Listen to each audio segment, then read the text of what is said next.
युवा नेता श्रीमान केशव प्रसाद जी मौर्य हम सबके मार्गदर्शक, भारतीय जनता पार्टी के वरिष्ठ नेता आदरणीय डॉक्टर मुरली मनोहर जोशी जी, केंद्र में मंत्री परिषद के मेरे साथी साध्वी निरंजन ज्योति जी,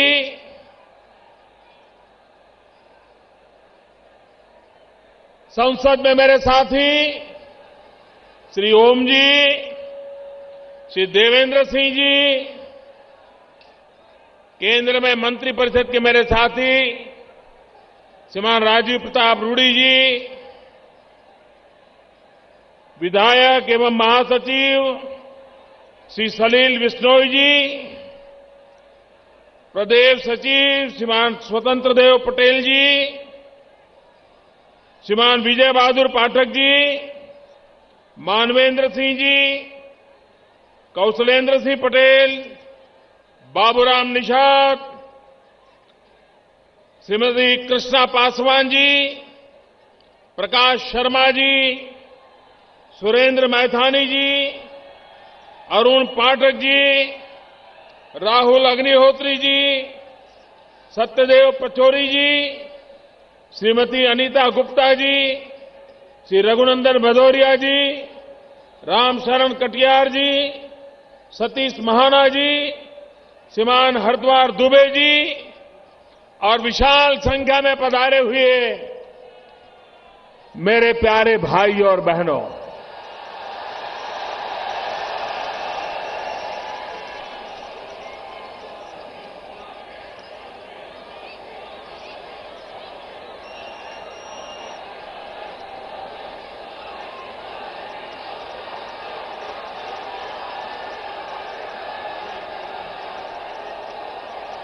पिछले कुछ दिनों में मुझे उत्तर प्रदेश में जहां जहां जाने का सौभाग्य मिला है, मैं देख रहा हूं उत्तर प्रदेश में परिवर्तन की लहर नहीं, परिवर्तन की आंधी चल पड़ी है, आंधी चल पड़ी है। ऐसा लग रहा है कि आने वाले चुनाव में उत्तर प्रदेश का हर नागरिक परिवर्तन का संकल्प पूर्ण करने के लिए जी जान से जुट गया है।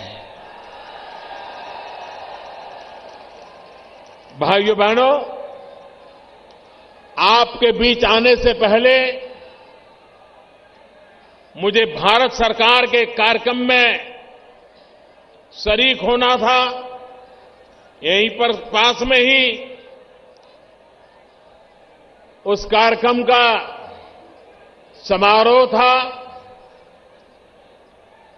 अनेक प्रकार की नई योजनाएं खास करके उत्तर प्रदेश के नौजवानों के लिए, देश के नौजवान जिसके पास ऊर्जा है, ऐसे ऊर्जावान नौजवानों के हाथ में अगर हुनर आ जाए तो मेरा देश का ऊर्जावान नौजवान पूरे भारत को नई ऊर्जा दे सकता है, नई गति दे सकता है, विकास की नई उड़ान दे सकता है। और इसलिए आज यहां पर स्किल डेवलपमेंट के अनेक योजनाओं का आरंभ किया है। पूरे देश में भी अनेक कार्यक्रमों को आज लॉन्च किया गया है।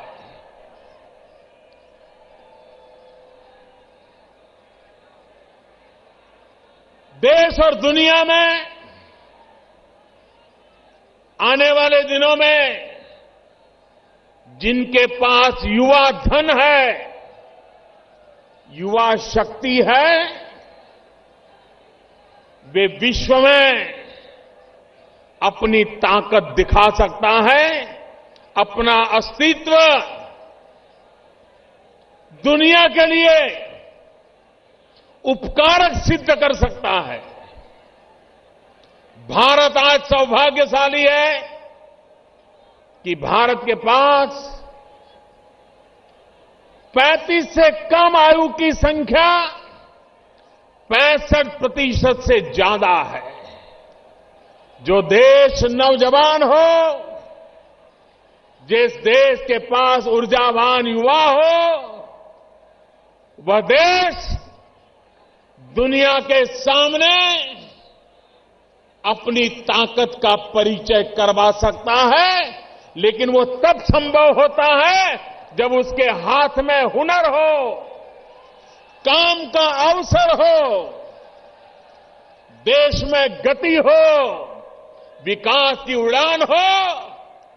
तो भाइयों बहनों, भारत में गरीबी को खत्म करने में देर नहीं लग सकती। भाइयों बहनों, ये ताकत मेरे देश के युवा में है। आज हमने गैस पाइपलाइन का भी लोकार्पण किया, बिजली के लिए एक सबस्टेशन का भी लोकार्पण किया। ये प्रोजेक्ट एक प्रकार से ऊर्जा के प्रोजेक्ट हैं, एनर्जी के प्रोजेक्ट हैं। ये प्रोजेक्ट भी आर्थिक बदलाव लाने में ऊर्जा का काम करते हैं। भाइयों बहनों, आपने देखा होगा, ये उत्तर प्रदेश का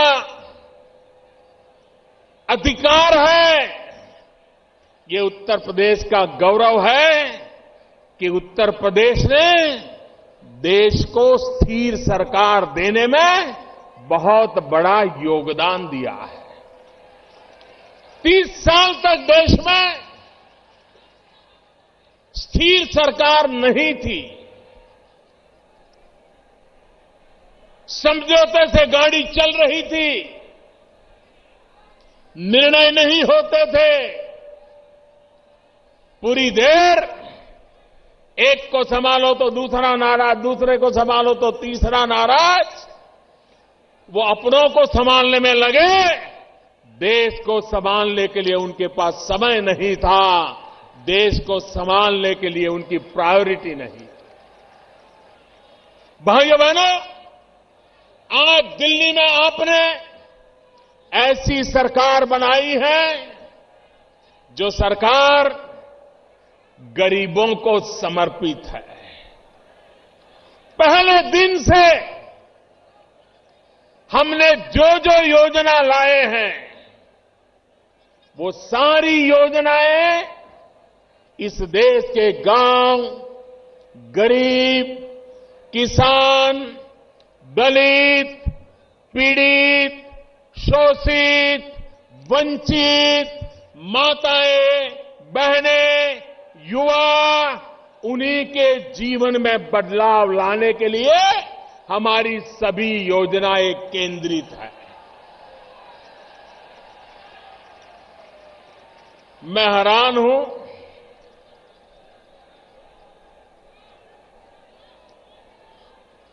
एक तरफ हम देश को भ्रष्टाचार से मुक्त कराने की लड़ाई लड़ रहे हैं, काले धन से देश को मुक्त कराने की लड़ाई लड़ रहे हैं। हमारा एजेंडा है भ्रष्टाचार बंद हो, हमारा एजेंडा है काला धन बंद हो, लेकिन उनका एजेंडा है संसद बंद हो, संसद बंद हो, संसद बंद हो। पूरा महीना संसद चलने नहीं दी। ये संसद क्यों चलने नहीं दी भाई? पार्लियामेंट में चर्चा क्यों नहीं की? राष्ट्रपति के कहने के बाद भी हो हल्ला करते रहे, नारे बुलाते रहे। ये इसलिए करते थे कि जिन मुद्दों पर सरकार चर्चा चाहती थी, इससे वो भाग रहे थे, डर रहे थे। अब तक जिन्होंने सरकारें चलाई हैं, उनके लिए हिसाब देना जरा महंगा पड़ रहा था और इसलिए संसद में हो हल्ला करो, नारेबाजी करो, स्पीकर महोदय पर कागज के टुकड़े फेंको, यही काम करते रहे। अरे म्युनिसिपैलिटी में चुने हुए लोग भी ऐसा व्यवहार करने से पहले 50 बार सोचते हैं। देश की संसद को, उसकी गरिमा को अपने राजनीतिक स्वार्थ के लिए चोट पहुंचाने का प्रयास, मेरे देशवासियों, ये बातें सामान्य नहीं है, गंभीर है। देशवासियों को समझना होगा। संसद पहले भी रुकती थी, संसद में पहले भी रुकावटें आती थी, लेकिन तब रुकावटें आती थी क्योंकि विरोधी दल मिलकर के बेईमानों के खिलाफ लड़ाई लड़ना चाहते थे, घोटालों को उजागर करना चाहते थे, घोटालेबाजों को सजा मिले इसकी मांग कर रहे थे और इसलिए कभी कभी संसद में व्यवधान आते थे। पहली बार देश में ऐसा हुआ कि बेईमानों की मदद करने के लिए कुछ लोग संसद में नारे बोल रहे थे। सरकार बेईमानों को ठिकाने लगाने में लगी थी, विरोधी दल बेईमानों को बचाने के लिए एकजुट हो रहे थे। देश आज दो हिस्सों में बटा हुआ है। एक तरफ मुट्ठी भर वो नेता है जो काले धन को, भ्रष्टाचार को, बेईमानी को बचाने में लगे हुए हैं और दूसरी तरफ पूरा हिंदुस्तान है जो ईमानदारी के रास्ते पर चलने के लिए कुछ भी सहने को तैयार है।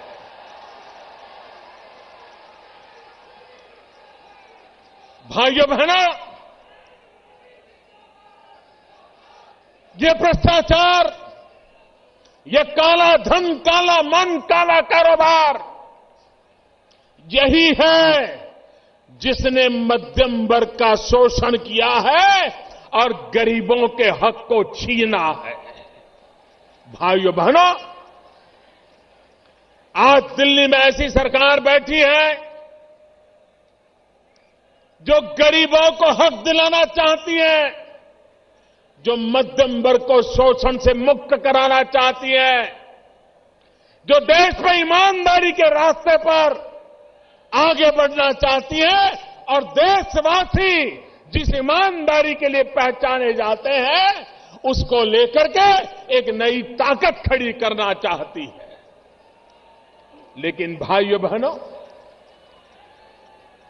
जिनको आदत बेईमानी की पड़ी है, जिनको आदत गलत काम करने की पड़ी है, उनसे अब देश ज्यादा अपेक्षा नहीं कर सकता है।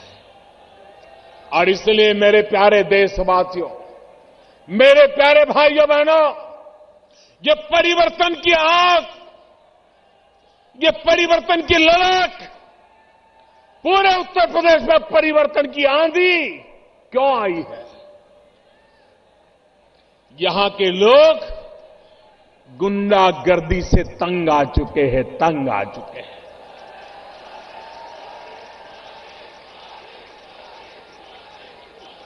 हर कोई गुंडागर्दी कर रहा है। सरकार में बैठे लोग गुंडागर्दी करने वालों को सह दे रहे हैं। भाइयों, तो सामान्य मानवी जाएगा कहां?